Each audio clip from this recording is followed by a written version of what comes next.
¿Qué tal? ¿Cómo están? Muy buenas noches. Un placer saludarles. Soy Fernando del Rincón. Bienvenido a Conclusiones. Mitos y realidades de Evo Morales, la caída de una dictadura. Ese es el nombre de una conferencia de la activista boliviana Alejandra Serrate, o también conocida como la comandante Ale. Hay quienes le dicen así. Alejandra estuvo en mi país, en México, al mismo tiempo que Evo Morales se encontraba asilado. Y la intención de Alejandra era contar su versión de lo ocurrido en Bolivia durante el gobierno del expresidente Morales. Pero, según nos cuenta la comandante, fue censurada. ¿Por quién? ¿Por qué? ¿Y qué hizo ella? Bueno, pues estaré platicando con Alejandra Serrate más adelante en este Conclusiones. Además, estaremos hablando de México, en donde desde el gobierno del presidente Benito Juárez hay una separación entre la Iglesia y el Estado, un Estado laico. Pero hoy, más de 150 años después, desde la bancada del partido del gobierno en el Senado, Morena, hay una propuesta que pretende cambiar partes de esta relación entre la Iglesia y el Estado. Es la reforma integral a la ley de asociaciones religiosas y culto público. ¿Qué propone y qué es lo que dice la Iglesia? Se lo voy a explicar más adelante en este Conclusiones. Pero antes, mire usted ahí en pantalla, en grande, falso.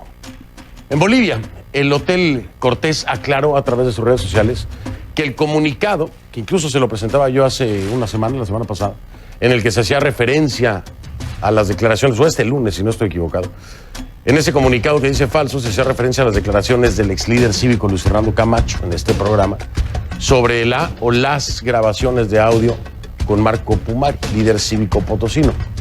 En fin, que el comunicado publicado no era el suyo, no era del hotel.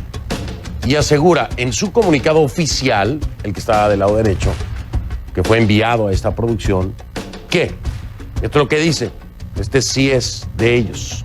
La privacidad, reserva y confidencialidad están garantizadas para todos sus clientes. Que en sus salones no hay equipos de grabación audiovisual de ningún tipo. Y que su comunicación institucional solo se emite a través de sus cuentas oficiales. Ahí está esta importante aclaración del comunicado del Hotel Cortés. Le repito lo que acabo de decirle, lo que acá se lo voy a repetir. Eso es lo único que ha declarado el Hotel Cortés. La privacidad, reserva y confidencialidad están garantizadas para todos sus clientes, que en sus salones no hay equipos de grabación audiovisual de ningún tipo y que su comunicación institucional solo se emite a través de sus cuentas oficiales. Cualquier otro comunicado que usted vea es falso y con malas intenciones. Hacemos esta aclaración a solicitud del propio hotel. Así que bueno, damos paso entonces a nuestro primer tema. Nos vamos con Bolivia.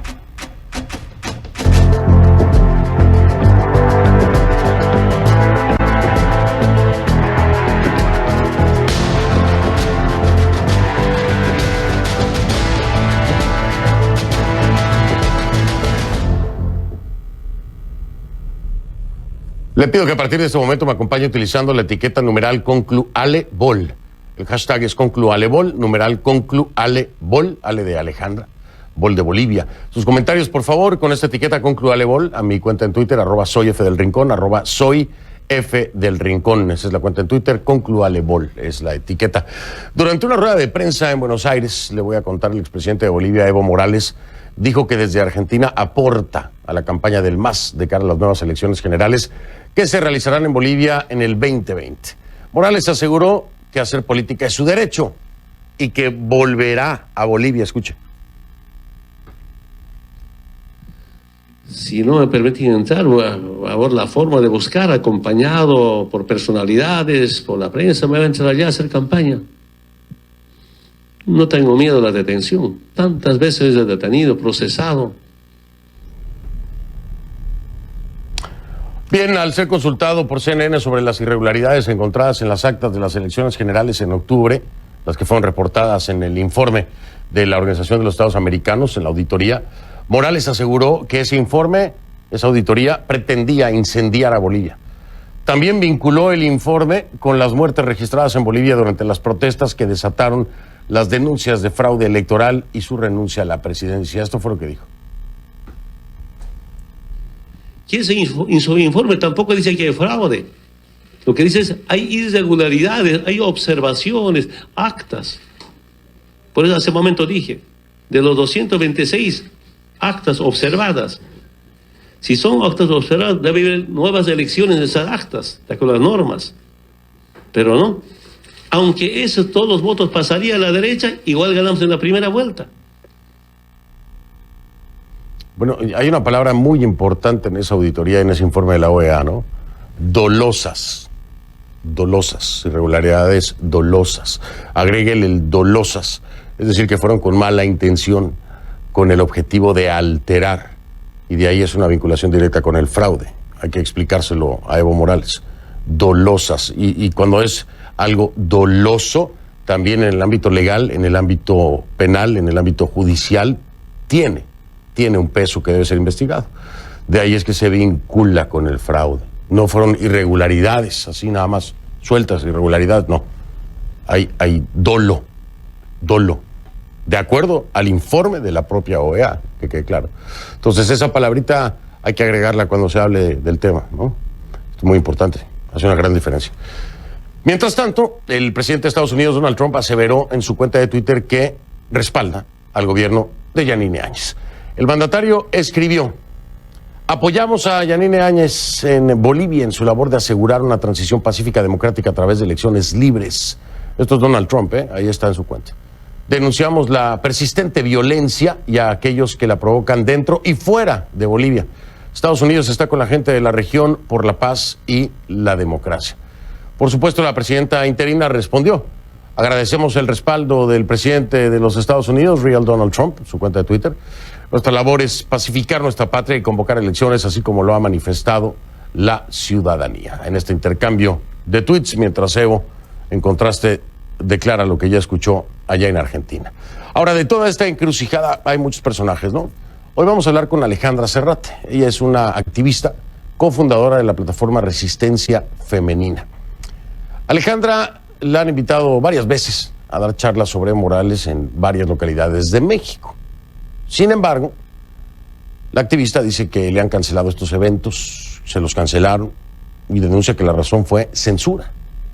¿Con qué argumento? El argumento de que eran temas que afectaban o que era crítica al gobierno de Andrés Manuel López Obrador. Sin embargo, uno de los sitios donde iba a hablar, la Universidad Latina de América en Morelia, publicó un mensaje en su cuenta de Facebook diciendo que la cancelación del evento se debía a problemas técnicos. Nosotros también contactamos al Instituto de Hermosillo y al Colegio México, otros dos centros educativos que menciona precisamente Alejandra Serrate. Nos dijeron que nos iban a enviar un comunicado, una respuesta, alguna declaración. Hasta esta hora seguimos esperando. No nos han dado ninguna respuesta, ninguna declaración, ni nada de nada. Así que bueno, cuando quieran, aquí los esperamos. Pero eso fue lo que nos dijeron, Un poquito tarde ya, son las 10 de la noche, al menos aquí, en la costa este de Estados Unidos. Vamos a hablar con Alejandra Serrate, mi primera invitada de esta noche.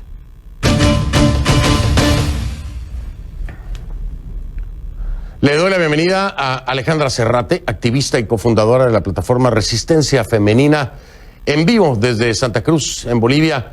Alejandra, buenas noches, bienvenida y gracias por aceptar estar aquí en Conclusiones. ¿Cómo está, señor El Rincón? Muchas gracias por la invitación.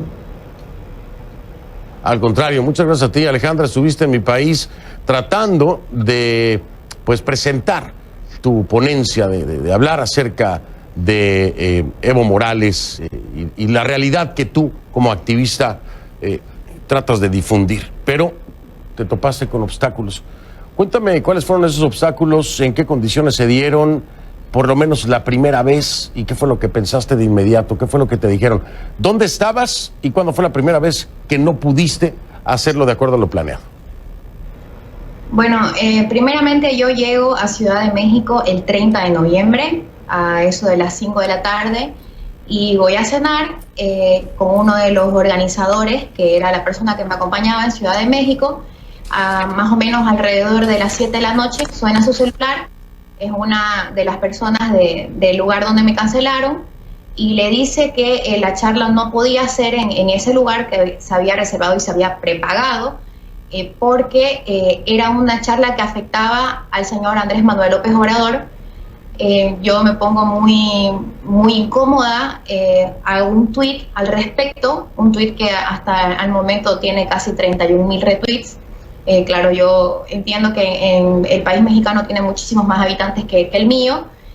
Al día siguiente fuimos a tratar de conversar con la gente del colegio. Yo llevo la presentación para mostrarles que verdaderamente no era nada de México, sino totalmente de mi país.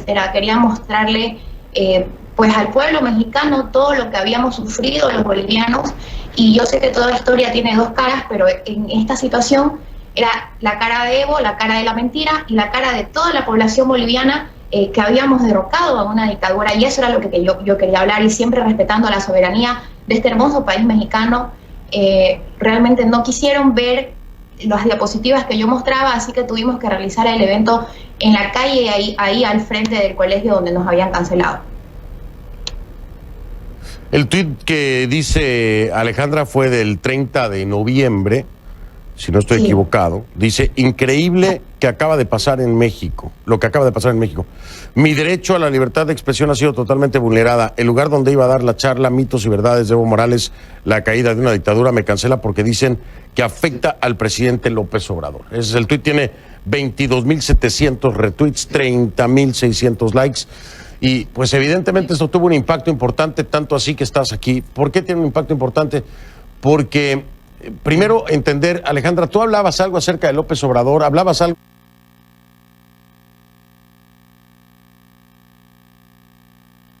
dentro de tu ponencia. Sí, en algún momento dentro del tema, ya en lo último, hablo acerca de cómo entra el avión mexicano a mi país y se llevan pues al expresidente, el señor Evo Morales. Pero hablar del señor Manuel López Obrador, porque soy muy respetuosa de las leyes de México y es un país fabuloso, hermoso, y creo que todas las personas tenemos que respetar las leyes a los países que vamos. Yo estaba amparada en la Constitución mexicana, prohibida, digamos, de hablar de asuntos políticos internos del país mexicano. Así que no toqué el tema de Andrés Manuel López Obrador, ni lo que pensaba acerca de su política hasta el sol de hoy incluso, ¿no? Entonces, en ningún momento se estaba violando la soberanía del país en la charla, en la plática, en la ponencia de Alejandra Serrate, porque no se hablaba de la política de asilo para Evo Morales por parte del presidente Andrés Manuel López Obrador. Sin embargo, en esta oportunidad que estamos hablando, en ese momento en el que estamos hablando, te dicen que lo afecta a él, que era un tema que lo afectaba directamente a él. ¿Cómo lo interpretas tú, Alejandra, y por qué crees que lo perciben así? ¿Te dieron alguna otra explicación? ¿O cuál fue tu conjetura, cuál fue tu conclusión sobre eso? Bueno, esta fue la explicación que me dieron justamente en Ciudad de México. Ya en Morelia no hubo explicación alguna, sino el mensaje que usted vio que emite la universidad, que había problemas técnicos. No me quisieron recibir tampoco las personas encargadas de dar pues, ¿no? en arrendamiento el auditorio donde yo iba a hablar. Y en Hermosillo dijeron que se había caído el techo, literalmente. Lo que yo sí percibo es que, por supuesto que el señor Andrés Manuel López Obrador no mandó a decir que estas charlas, no tiene en la más mínima idea quién soy yo, pero sí se percibe que hay un aire de autocensura de estos lugares que vetaron la charla, y claramente se entiende que si hay una autocensura es porque quizás hay algún relacionamiento con el miedo a la libertad de expresión o la libertad de expresarse, en este caso, lo que ellos pensaban iba a ser en contra del presidente de México, que es el señor AMLO, ¿no? Dímelo abiertamente, Alejandra, ¿te sentiste censurada en esas ocasiones? Abiertamente, censurada por una vinculación con el gobierno de Andrés Manuel López Obrador. Definitivamente me sentí censurada, y en San Luis de Potosí había gente afuera del auditorio que gritaban golpista, y otro canto que ellos estaban utilizando era: es un honor estar con Obrador, y yo me quise acercar a ellos, yo salí del auditorio, me quise acercar a ellos porque quería conversar con ellos y explicarles que realmente la charla no era acerca de nada de su país, y si ellos se referían a golpista hacia mí, realmente decirles que contarles la verdadera versión que tiene todo el pueblo boliviano que está con la democracia, y explicarles realmente cómo fue que nosotros tratamos de restablecer más bien un Estado de Derecho y no así realizar un golpe de Estado, que es la narrativa que construye Evo en todos los países a donde él pisa un pie, ¿no? Que él trata de victimizarse, trata de ocultar los 14 años que tuvimos de una mala gestión, de corrupción, pero principalmente de opresión, de desconocimiento de la soberanía del pueblo expresado en un voto popular, como fue el 21 de febrero del 2016, desconocimiento al orden constitucional, como es en el artículo 168, que fue ignorado totalmente por Evo Morales, y finalmente que concluye en un fraude grotesco encontrado por un organismo internacional al que Evo dijo que se iba a someter. Además que ellos solicitan esta auditoría, es una auditoría vinculante en el momento en que el resultado no es el que les favorecía. Bueno, entonces la actitud y la retórica cambian. Alejandra, voy a hacer una pausa, regreso para seguir hablando contigo, porque finalmente, frente a esta censura, tomaste decisiones. Hay una decisión maravillosa como la planteas. Fue en la calle que acabaste hablando en algunos de estos lugares, pero quiero que nos expliques este razonamiento maravilloso, porque venías de la calle, venías de las protestas y dijiste, bueno, ¿por qué no? Entonces lo hago aquí también en la calle, si de ahí vengo, no tengo miedo a esto. Alejandra Serrate está conmigo, regreso para que nos hable acerca de esto, es activista y cofundadora de la plataforma Resistencia Femenina, está en vivo desde Santa Cruz, allá en Bolivia.